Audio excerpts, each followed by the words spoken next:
I'm going to show you in 5 simple steps how you can lose weight, but not only that, even reverse any disease coming up. Welcome to the Fitmaw Show with your host, Coach Jason, an international fitness and nutrition coach helping mothers and wives achieve their health and fitness goals without extremes.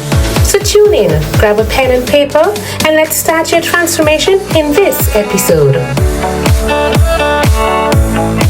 Hi everyone, Coach Jason here, and welcome to another episode of the Fitmaw Show. If this is the first time you are tuning in, we are the Caribbean's only fitness podcast dedicated to helping busy moms lose weight, get in shape, and feel great.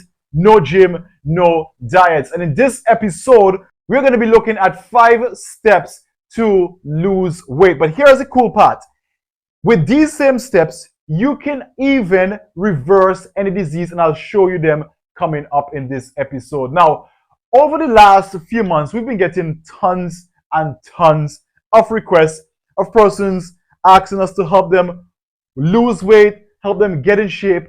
And I wanted to create this podcast, one, because we are really sort of full right now.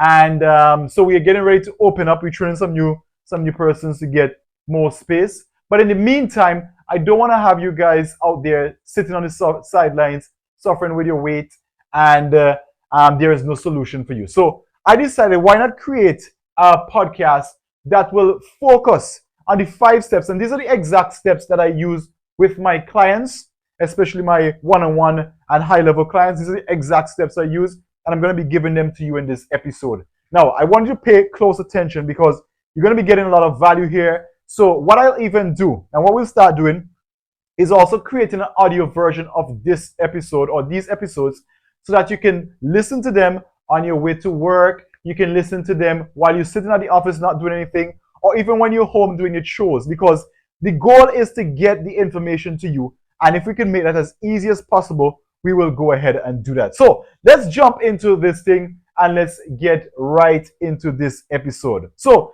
if a client, or when a client comes and work with us, I'm going to walk you through the process.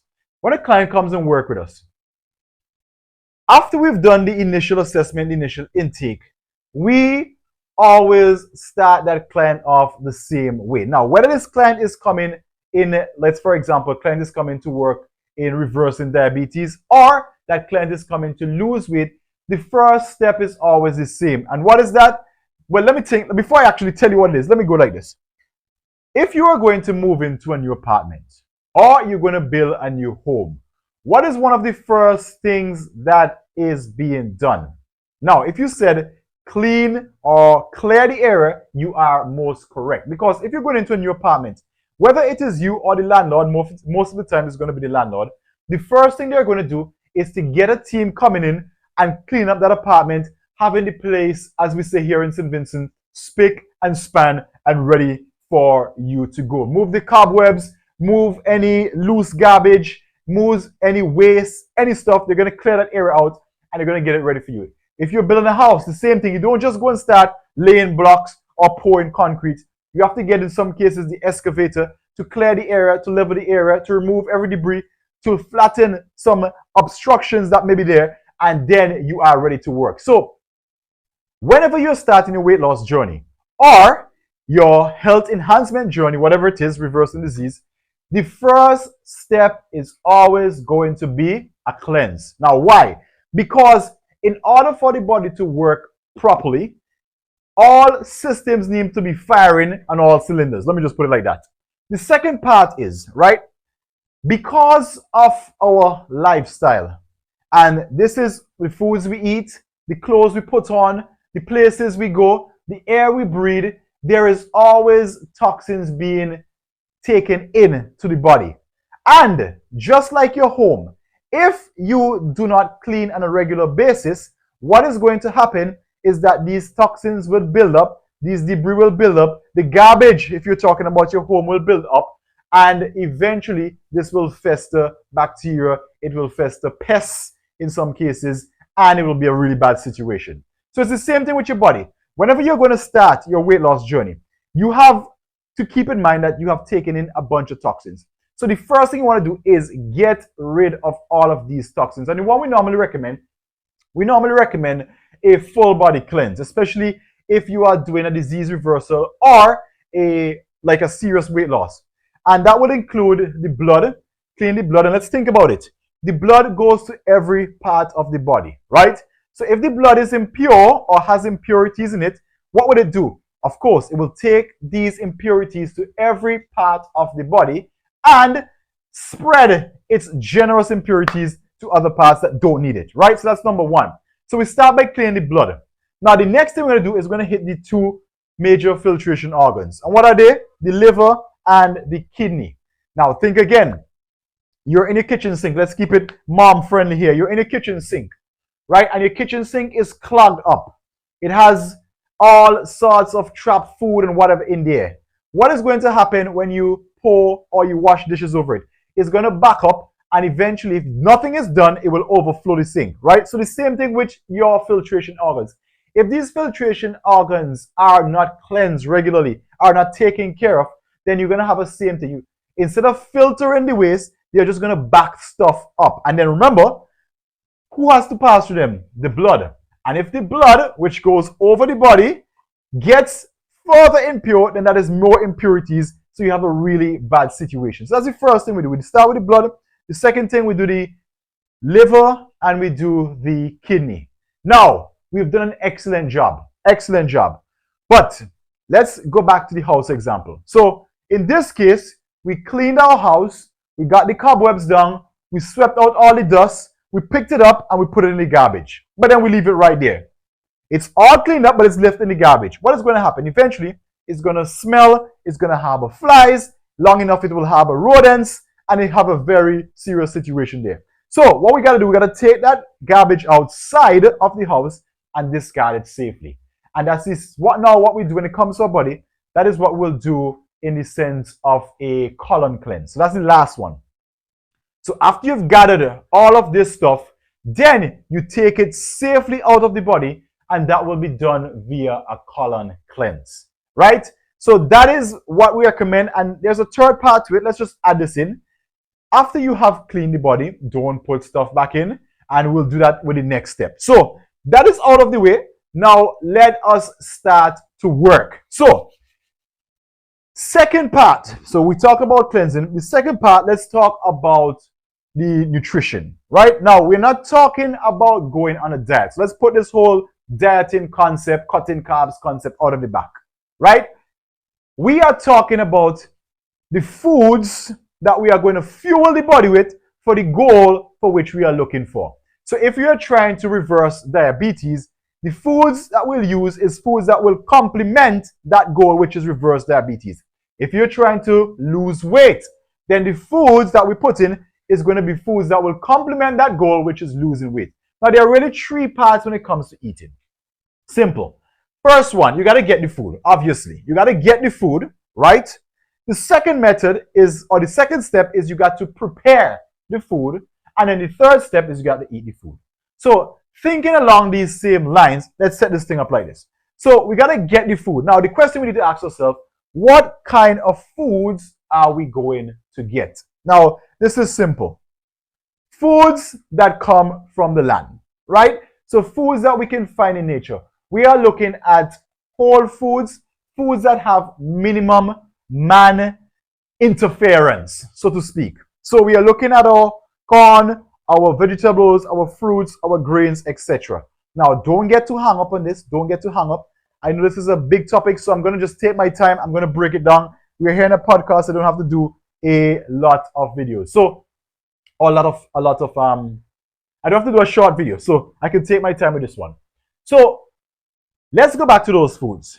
We want to find foods that come from the land. Let's just keep it simple. Foods that come from the land, eat a lot of those. Foods that come from the can, avoid those. Right? That kind of rhymes with each other. Land food you eat, canned food you avoid. Now, we would have cases where some of the foods that we eat would have to come from a packet.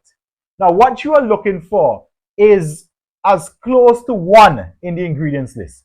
So you want to see, like, if you could just get one ingredient, that's fine, but at least 2 to 3 that works. What you don't want to see in those ingredients lists is one, names you can't spell, two, 10 or more, because that means that is now a Frankenstein food, a food that was put together in the lab, and you want to avoid that kind of stuff. Now, we have to keep in mind that from time to time, that because of the the current economic climate, we may have a little processed food in between, again, working with your budget. So I will give you guys some ways in which you can help with that. So the first one, 80% of your food. So let us say Monday to Friday, most of that food should be more whole foods. On the weekends, maybe you could throw in one or two processed foods. Now I'm giving you a realistic approach, right? Ideally, I would like you to eat whole foods 7 days of the week, but we got to work with what we have. So you want to make sure most of the foods are coming from your whole food sources, at least Monday to Friday. Now, here are some tips. And I made a video on this, especially when it comes to getting the vegetables, because the vegetables, the greens, those ones seems to be the most expensive and also the scarce ones right now, at least here in St. Vincent, following the passage of Beryl. So an easy trick for the vegetables is something called sprouting. And I made an entire video on that. It is basically getting some seeds, right? They actually have these sprouting seeds, but generally most seeds could work. So like your beans, etc., those seeds could work. You soak them overnight and then you lay them on a nice moist surface with proper drainage. Again, I have a video on that. So if you guys want to see all about that, I will link it somewhere or in the show notes, right? So you guys can go back and check it out. So sprouting is a nice, cheap way. It could be done right here, like in a room. It could be done in the kitchen. You don't need a big garden space. It's very easy, and it's a consistent supply of greens. Also, sprouts tend to be very loaded with nutrients, right? Because, again, you're talking about the infancy of that plant, and it's loaded with all the nutrients that is going to help to propel it up to a fully grown plant. So that's the cheap method number one. Now, the method number two, if you have a little bit more space, you can do a little gardening, and this could be simple as just a bucket. You could get some buckets or drums, cut them outside, or if you have somebody to help you, just like clean a small area and just board it up, like put some board or some barriers around it, and you work that. Now let me give you the easiest vegetables to grow. Lettuce and pak choy, or some persons call it bok choy, right? Those two, in my experience, I find the easiest greens to grow. They do not require much time, much attention. It's pretty much set and forget, weed them from time to time, and they come in a pretty fast period of time. So all you will do, let's say you plant your first seedlings this week, 3 weeks after or 4 weeks after you plant the next seedlings. So you always have a rotation of these crops, and you can keep rotating them. And pak choy, for example, that is a really good plant, especially for our ladies over 40. Why? Because it has DIM, which is basically something that helps with the blocking excess estrogen, right? So it really helps with that. And that is a problem that most ladies will have in the later part of their lives. They have excess estrogen or imbalance in estrogen. And DIM, which is naturally occurring in cruciferous vegetables like pak choy, broccoli, etc., they would actually help to lower that and balance it out. So that has its other benefit there for our ladies, right? So that is what I do. And then number three is, if you know any farmers, right? If you know any farmers, you can work a deal with them where they would provide you with X amount of vegetables at a price, a price that you guys negotiate. Because remember, if you buy it from the grocery or supermarket, they have to make their markup. So it's going to be more than if you go directly to the farmer. And if you tell the farmer, look, I'm on a weight loss journey, I'm trying to improve my health, I'm sure they'll be more than happy to help you and work something out where you have like a consistent supply of vegetables. So those are the three ways in which you can help to bring that number of whole foods closer to the 80% mark. And what I'll do in this video, again in the show notes, I'll probably create a flyer where I'll actually give you a breakdown of the different whole foods so you guys can see exactly what these whole foods look like, just to make it a lot easier, right? So that is type of the nutrition. So we got to get the food. So we already got in the food. Now we're going to prepare the food. Now let me give you an example. Let me give you a scenario here. So we have gotten some lentils, right? We got some lentils. We got 2 pots, where we got 2 cups of lentils. Option number one, I'm going to take cup number one.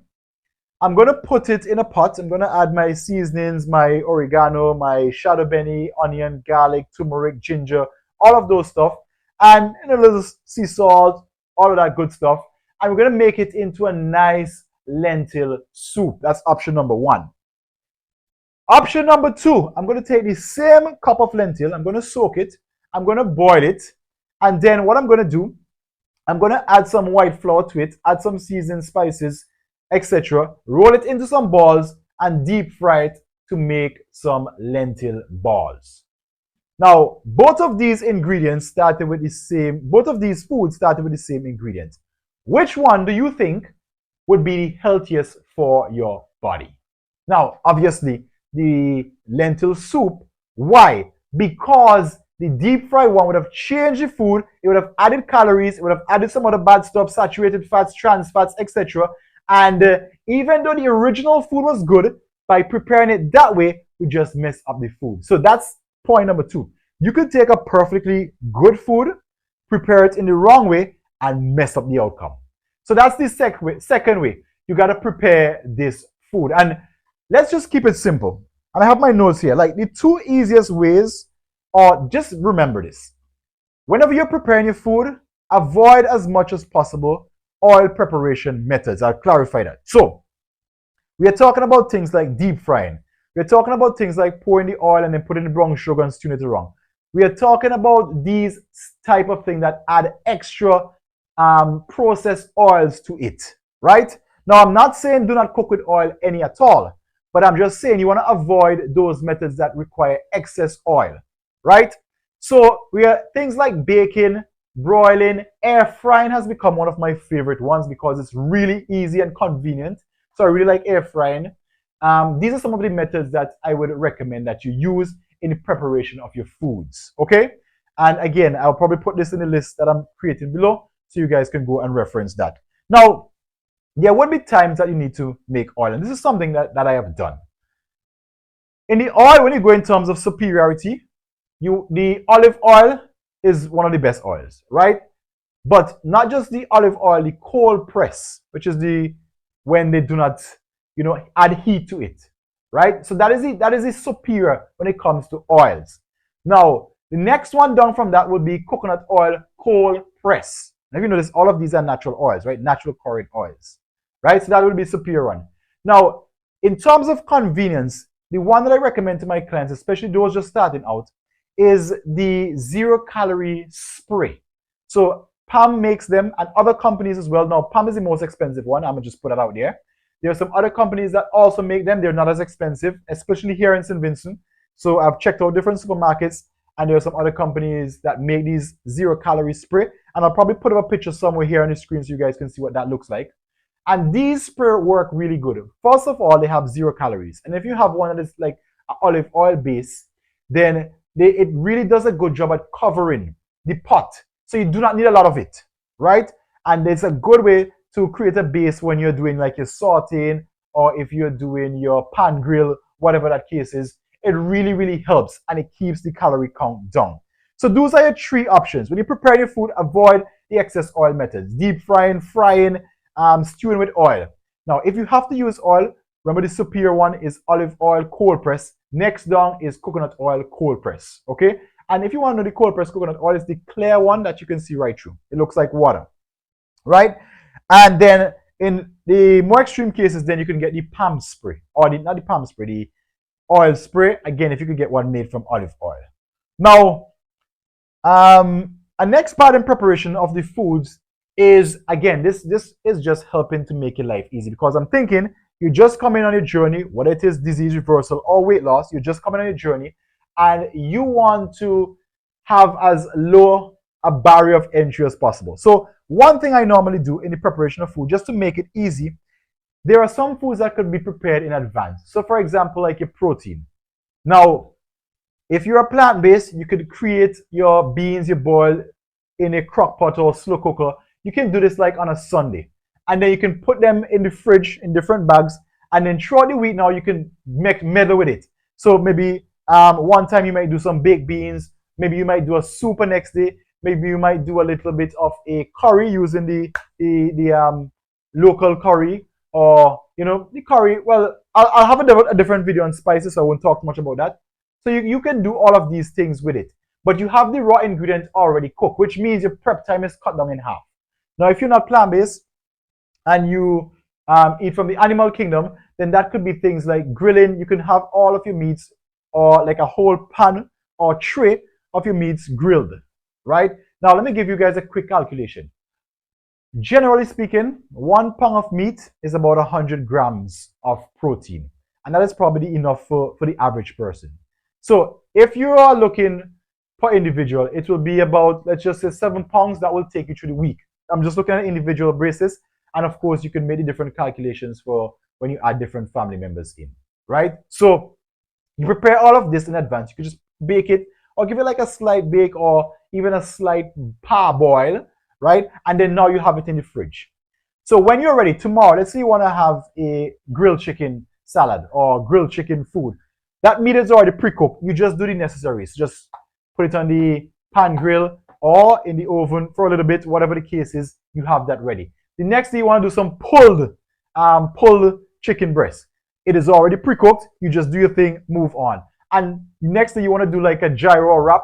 It's already pre-cooked. You give it a little grill, chop it up into cubes. You have it already there. Now, what this will do, this will cut down your prep time, because one of the hardest things, especially for busy moms, is having to cook a fresh meal every day. If you get the proteins out of the way, and in some cases, some carbohydrates, you can get them out of the way. So like baked potatoes, that is something you could probably get out of the way. That it could be baked potatoes, baked sweet potatoes, your ground provision. These are some things that you could probably bake and prepare out of the way. And then you just have them in little bags, in the freezer Ziploc bags, and you just pull them out and add them as you go along. That will significantly drop your preparation time. And one ingredient, I have to put it in because I have it in my notes here, turmeric. Now, turmeric is the ultimate preservative. If you add turmeric to anything, it increases its life. So if you never knew that, now you know, right? You add turmeric to anything, if that's one of your favorite spices, you add turmeric to anything, it would increase its shelf life, right? So just something there to help your food not spoil. So we talked about finding the relevant foods, preparing the relevant foods. We talked both about the preparation method and also some hacks that could help to extend or shorten your preparation time. Now we're going to talk about eating the food. Now, I like to use a story of going on a plane ride. Now, let's say you're going on a journey, right? And you're going from here in St. Vincent, you're going over to Trinidad. Now, when would you want the pilot to take the most amount of fuel? Prior to leaving St. Vincent or after he gets to Trinidad? Now, obviously, everybody would unanimously say, every right-thinking person that is, prior to leaving St. Vincent. Why? Because you want the fuel to make the journey. Fair enough. Now, let's bring this, what does that have to do with eating? Let's bring this into your eating. St. Vincent, that is the start of your journey. Trinidad, that's the end of your journey. Waking up, that is the start of your journey. Going to sleep, that is the end of your journey. So using this same example, you want to ensure that you have the most amount of foods or the greatest volume of foods earlier in the day. Least volume of foods later on in the evening, right? And what you're going to realize, right, once you follow this sequence, it will make eating become such a breeze. Now, that being said, and don't be hard on yourself if it happens, if you mess up any of these, so for example, let's say you got some organic lentils. I like to use my lentils. Lentils is one of my favorite beans, right? You guys could probably tell that now. Let's say you have some organic lentils, right? You have some organic lentils, and you decide to make it into a soup, great preparation method, but then you eat it at 10 o'clock in the night before going to bed. A whole bowl of organic lentils. Now, even though the first two steps were all right, the first two steps were great, the last step will definitely mess up your process because it's going to throw your sleep off, your digestion is off, your stomach is now working overtime, and you're setting yourself up for long-term diseases, right? So it's a sequence of events, and once you get this sequence right, it makes your life easier. Now, note, I haven't said anything about counting calories. I haven't said anything about tracking protein. I haven't said anything about that. If you notice, I'm giving you a system that is going to make it easiest and practical to follow, right? So we are talking about eating the food. Now, there is a category of people that I'm familiar with, and if you guys, any of you listen to this podcast, I would definitely encourage you to give me some feedback, because I'm trying to help every busy mom and wife in whatever profession you are in. So I know, for example, the medical professionals, they work some crazy shifts. So sometimes they would start at 7 p.m. and finish at 7 a.m. Now, in a case like this, how do we apply the same principle? Now, what I would recommend, this is what I would recommend, right? And I have it here. I want to write it down so I don't forget it. Now, in a case like a medical profession, what I would recommend is following a similar pattern. So there are a couple of assumptions that I'm going to make. I'm going to assume that after you finish a 7 a.m. shift, that you are going into some sort of a rest, right? You're going to take some sleep until the day starts. So let's say you're going from a day shift into a night shift. I'm not sure exactly how it works. So if you have any nurses or any doctors here, please give me some feedback on this one. So when I make the next one, I'll correct any mistakes I made, right? I'm always learning. I'm always looking to improve. So if we are starting our night shift tonight, now what I will do, I would delay my breakfast. Let me explain. So for the morning, I would probably just drink tea, right? Just drink some tea and delay my breakfast. Now, my first meal will be late morning, closer to 12 o'clock. So that will be my first meal. Now, that is going to be a big meal. That is going to be a big meal. So my first meal is going to be a large meal, 12 o'clock. I'm going to have a big meal there. My second meal is going to be anywhere from 5 to 7 a.m., right? And that will be a little bit tapered down. Now, for this meal, depending on the shift, if it's a shift where you're doing a lot of up and down, of course, I'll have a balanced plate. And don't worry, guys, I will show you all of this in future episodes, so don't get too hung up. But basically, you have your healthy carbs, your healthy protein, your healthy fats, right? So you have enough energy to make it through that shift. And then my last meal would be anywhere from about 3 a.m. to 5 a.m. And that would be a very small meal. Why? Because I'm preparing myself that at the end of the shift at 7 a.m., I'm going to go and sleep.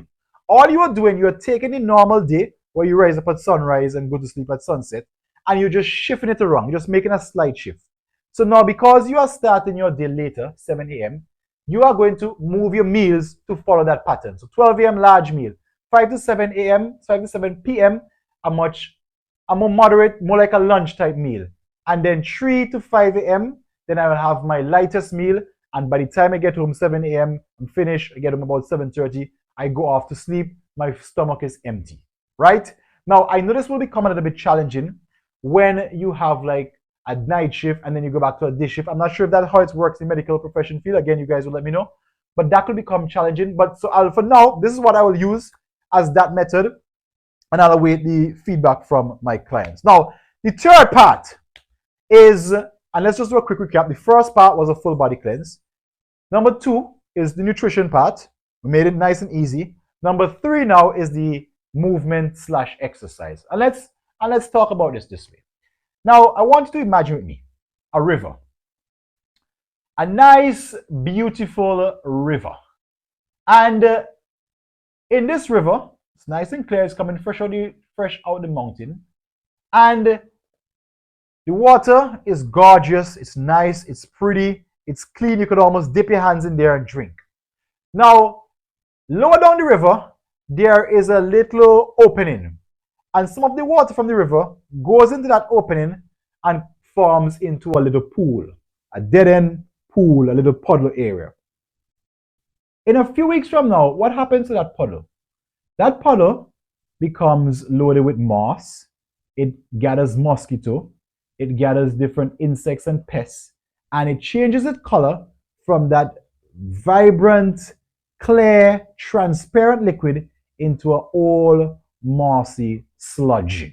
Right? The same water. What changed? The movement. So when the water stopped moving, watch this now. When the water stopped moving, it became a breeding ground for disease. Now, how does that apply to movement and exercise? If you're familiar, or if you're not familiar, I'm going to tell you. Your body ranges from 60% water in some parts, right up to 80% water in other parts. So different organs have more water. In different organs, there is more water than other parts of the body. So 60 to 80, let's just use that number. If that is the case, it means that just like that river example, whenever we slow down or we stop moving, our body as a whole or individual organs will become breeding grounds for disease. You follow me? Now, you must remember that in the beginning, and you know I always teach from the Bible, good science, and the inspired writings, in the beginning, The Lord put Adam in the garden to dress and keep it. Now, dress there simply means take care of the garden. He's doing some work, right? He's not sitting idle. Now, keep this in mind. The Lord put Adam in the garden to dress and keep it before there was sin, before there was disease, before there was sicknesses. So it tells me that the original creation of the body was designed to move. The body was not designed to stay stagnant, to sit in an office, to sit down all day. It was designed to move. As such, if the body is designed to move, it means that when we go out of the manufacturer's settings, then we can expect problems, we can expect diseases. So, what am I trying to say here? Move more. That's all. I'm trying to say move more. Now, that is easy to say. Let's bring it into some practical terms. So, you're probably thinking like, how much should I move? Or what would you consider as moving more? Let me give you some simple steps. Now, step number one, you need to first establish what your movement looks like. And how we track this is in basically steps. So, roughly speaking, how much steps do you take per day? And this is something I recommend to my clients, and I'll recommend it to you. Get one of these. It is cheap. It's like under what? Under $100, if so much. Some of them could get right down to like 30, right? Get one of these fitness trackers. You can put them on your hand.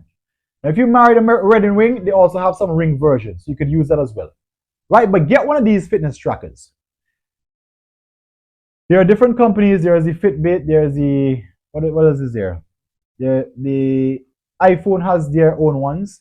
And then there's Amaze Fit. That's one by Amazon. Those are the cheapest I find, and they work really good. That's what I have on here right now. Right? So these are some of them. Get one of these. Now, once you have a fitness tracker, your goal now is to establish your baseline. You're not changing anything. Whatever you're accustomed doing, do it for 7 days. At the end of 7 days, you are going to establish an average daily steps. So you will know on my average steps after 7 days is about 3,000 steps. That's how much steps I take. Now that you have your baseline established, you are going to work from there. So every week, try to increase your steps anywhere from 200 to 500. So if you're doing 3,000 steps baseline, next week you're going to try and do at a minimum 3,200 or 3,500. And then the next week, you're going to gradually increase it. Now, if weekly is too much, try every 2 weeks. The goal you're going for is at the high end, 10,000 steps per day. At the low end, 8,000 steps. You're going to gradually work your way up. 10,000 steps represent roughly about 4 miles of walking, right? So by doing that, you have dramatically improved your movement. Didn't happen overnight, but you establish a baseline and you go on and you went from there.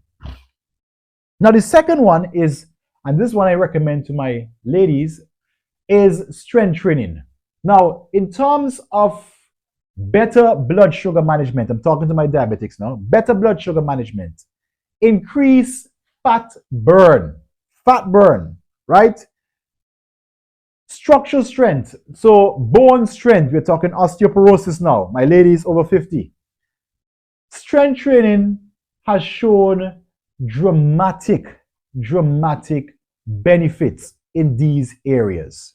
So when you do strength training, you are pretty much supercharging your effects. Now, I'm not downplaying walking, I'm not downplaying cardio, but I'm talking in terms of minimum work for maximum effort. Strength training tops it all, right? So you are obviously probably busy right now, so you can't go to the gym. That's fine. Now, my next secret weapon is what I used when I was an airline pilot, is resistance bands. They are cheap, they are lightweight, and you can travel with them if you travel a lot. And I have a bunch of videos on YouTube. Again, I'll link some of these below, so you guys could actually see the power of resistance bands. But resistance bands, in a nutshell, would help with that strength training. And you could start very, very basic. It could just be one strength training session with the resistance bands per week, lasting 15 minutes. I have ladies right now in my program doing the Busy Mom Strength program, which is just 15 minutes of workout 2 times per week. And all they're using is resistance band, right? And by using this, you're going to build your strength, you're going to burn more fat, you're going to increase your metabolism. I didn't mention that one. Increase your metabolism without having to cut a ridiculous amount of calories. You're going to improve your bone health. You're going to have better insulin sensitivity for my diabetics out there, right? For my stroke or recovery patients, you're going to strengthen those weak areas. So there is so much benefit to strength training with resistance bands that this podcast will allow me to speak of all of them. So those are the two ways you do. Try and bump your steps up, try and strength train. Now, if you could get the both of them, perfect. You are on the right path. So now that we have that out of the way, let's move to step number 4. And that is, let me use the cake model. You guys know I love stories. So let's say we're going to bake a cake, right? We're going to bake a cake. We need a couple of things. We need the raw materials, which will be all the ingredients, the flour, the egg, the butter, whatever that is.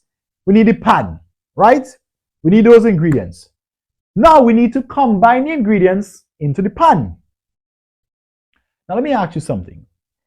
If we got the highest quality ingredients, we got the most advanced pan there is, the most modern cake mixer and all of the fancies, and we combine the ingredients, we bring it all together, we combine it, and we made that really nice, we place it in the pan, and we just left it there and did nothing. Would that cake be eatable? Obviously not. What is missing? The baking. So that brings us to number 3, and that is rest. Now guys, just like this example, it sounds very simple, but just like this example, we can put in all the ingredients.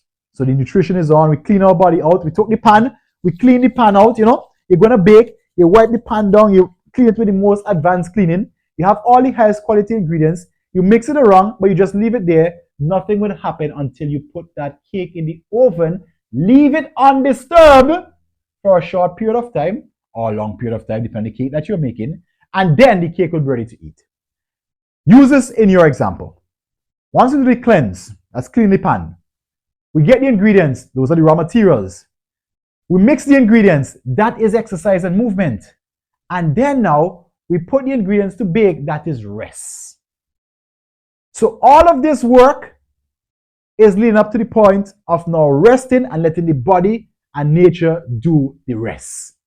Once you've got these steps out, you let nature do its work and you sit back, as Brother Luke would say, and watch the glory of God. Okay? So, when we're looking about sleep, we're talking about things like, well, the number we're aiming for is about 7 to 8 hours of undisturbed rest. Right? 7 to 8 hours of undisturbed rest. That's what we're looking for each night. And again, you have to start where you are. You have to first, just like you do with the walking, track your sleep. Again, this watch does that, right? So a lot of these watches will do that. Track your sleep, see your baseline, and start working from there. Okay? I'll do another podcast on how to improve your sleep, etc. And we go from there. And then the last and final step is going to be now the one that most persons run away from. Even trainers, which really surprised me, but even trainers run away from this, and that is supplements. Now, let me explain it to you like this. We are going from here in St. Vincent to Beckwith. There are three ways we can get there. Way number 1, if you're a really good swimmer, we could swim it. Way number 2, we can take the ferry. Way number 3, we can take an airplane. Now, all things being equal, provided we don't have any breakdown or any shark doesn't attack us, all 3 will get us there. The difference is that of time. So obviously the plane will be the fastest, the swimming will be the slowest.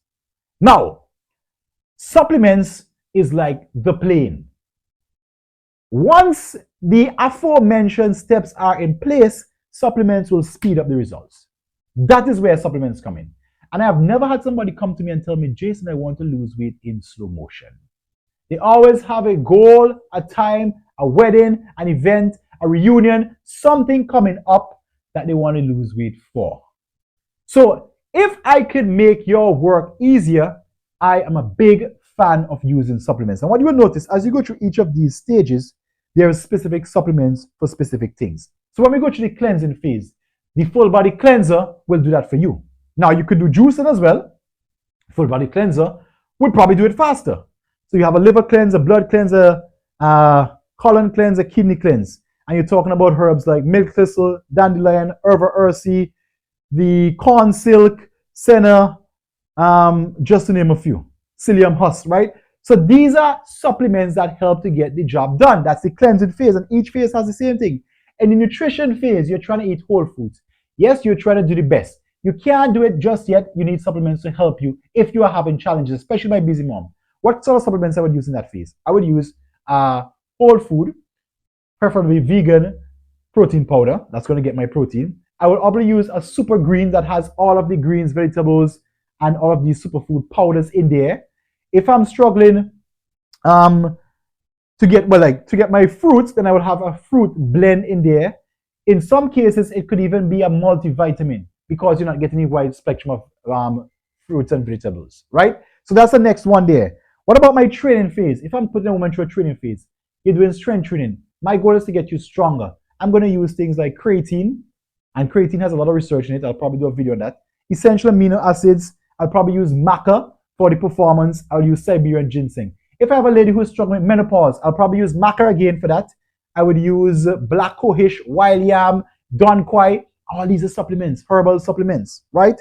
And then for rest, in that phase, what sort of supplements I would use? I'll probably use ashwagandha, I would use chamomile, I'll use St. John's wort, I'll use valerian root. Now, if you notice, the supplements are addressing the phase that you are at. And all these supplements will do is help you get there faster. So I just wanted to share this with you because I think this is like one of the most important podcasts that I ever will have to do because it will lay the foundation. And you would realize that, let's just run them back. Cleanse, work on the nutrition, movement, rest, and supplements. If I'm dealing with a diabetic, I'm going to start them with a cleanse, right? Nutrition, obviously I'm going to work on their meals, eating more whole foods, eating lower glycemic foods, and I'll provide a list for that. Eating lower glycemic foods and regulating the eating timing. So making sure they're eating at a regular set time, right? Exercise, I'm going to either start them off with some walking or if they're so fancy, strength training. Rest, ensuring starting where they're at and gradually building them up. If I need to use herbals, I do that to get them about 7 to 8 hours of sleep because the sleeping will help to regulate their blood sugar. The more hours you awake at night, the worse your blood sugar will become, right? And then the last one, the supplements, I'll probably add things like bay leaf, soursop leaf. I'll probably even add GTF chromium, right? That would be something I'll probably add in there. Gymnea sylvester. And these are some things that I would add for a diabetic. If somebody's trying to lose weight, same procedure. Full body cleanse, of course. Everybody, if you notice, everybody goes to the full body cleanse because everybody needs cleansing. Whether you're suffering from hormonal imbalance, whether you're suffering from PCOS, fibroids, diabetes, high cholesterol, high blood pressure, weight loss, whatever it is, everybody needs to start with a cleanse. That should have been clear. Nutrition, right? If I'm dealing with nutrition, now of course, I'm going to see where they're at. First of all, making sure that they're eating for their demands. So I don't just put anybody into a cut, and that's a video I'll probably do next time. But we're making sure that what they're eating is what they're expelling. And you will find cases where persons are eating 2 or 1 meal per day and they're constantly gaining weight. And the reason is you're not eating based on their demands, right? So the body is going into survival mode, and instead of utilizing the food, it is storing the food, it is down-regulating the metabolism, so they are eating less and gaining more, right? A little bit more advanced there, but just something I thought I'd put out there. The exercise, again, I'm going to try and see where they're at. How much steps are they making? Then I'm going to gradually move them up. They say, hey, Jason, I can't do the steps thing just now. No problem. Strength training. Let's strength train. Give me once per week. Just once per week I need. Nothing more. Once per week. Give me once per week. We're good with that. Right? I'm getting them there. And then checking the rest. Where they're at with the rest, gradually work it up to 7 to 8 hours. And I add the supplements where needed. The ones that I would recommend earlier, as I mentioned. And then we just keep moving it there. So it doesn't matter what your condition is. These 5 steps apply to them. And you know what? You could even break this down into 3 steps, right? Roughly, you could just break this down into 3 steps. It could be what we call the weight management triangle that we use here in Fitmaw. So the base is nutrition, the left side is movement or exercise, and the right side is rest. Now in nutrition, before we start nutrition, what we're going to do, we're going to cleanse, right? That's part of nutrition. We're taking in something. So we're going to clean first, and then we're going to build on that. Once we finish with that, we're going to move now to getting the body moving. Think of the cake model. Cleaning the pan, getting the ingredients. Now we got to mix them up. We get the body moving. After we finish doing the first 2, then we put the body to rest. We put the cake in the oven to bake, and we just leave it to do its thing. 3 steps. Very simple. So hope you guys gained tons of value from this video. If anything was not clear, let me know in the comments below. You guys could submit your questions to 1-784-491-8076. That number again is 1-784-491-8076. And this is a video that I will encourage all of my everybody watching this should share this with someone you know, right? Because it will help them in some way. And again, I'll create the audio version. All of this information to get the audio version will be below. So you can put it in your car, you can listen it again. We eventually get up to Spotify and Apple iTunes or Apple Podcasts. So once we get those, we'll have those channels available. For now, you have the audio version, you have the YouTube or video version, and you can watch it over and over again. I really had fun creating this one, and I'm going to use this now as one of the videos that I send to persons who are coming to work with us, or if we are full, they still need help. This is one of the videos I'll send to them. So I really wanted to take my time and make this episode. And until our next show, Coach Jason signing out, helping busy mothers and wives lose weight, get in shape, and feel great. If you notice, those 3 stands with losing weight, getting stronger, and repairing your health. All right? And we do that without any gyms or without any diets. Have yourselves a great day, and look forward to seeing you on our next episode. Coach Jason signing out.